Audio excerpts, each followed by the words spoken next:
मंगळवारी रात्री 12च्या सुमाराला महिला पत्रकार मनीषा गुरव आपलं काम संपवून डोंबिवलीत राहत्या घरी गाडीने निघाल्या होत्या। गाडी कळवा स्थानकात आली असतानावरही बेतू शकली असती। विशेष म्हणजे रात्री महिला डब्यात सुरक्षा रक्षक उपस्थित नव्हता। स्वतःचा बचाव करण्यासाठी म्हणून स्वतः थोडंसं पाठी झाले, पण तो त्याने खेचायचा प्रयत्न केला। मग ट्रेनच्या बाहेर वगैरे खेचेल म्हणून मी मग माझा मोबाईल सोडून दिला, तर त्या म्हणजे ह्याच्यामध्ये माझा मोबाईल गेला।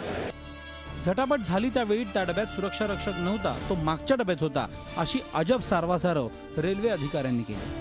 अज्ञात चोराचा शोध सीसीटीव्हीच्या माध्यमातून केला जात असल्याचा दावा पोलिसांनी केला। आम्ही त्यांना जे काही संशयित आहेत त्यांचेही फोटो दाखवत आहोत।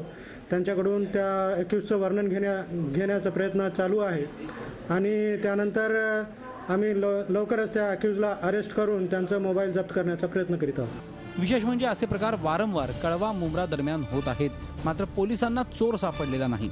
याआधी अशाच एका घटनेत एका वृद्ध महिलेला जीव गमवावा लागला होता। त्यामुळे रेल्वे प्रवासात महिलांच्या सुरक्षेचा प्रश्न ऐरणीवर आलाय। कपिल राऊत, झी मीडिया, ठाणे। झी 24 तास रहा एक पाऊल पुढे।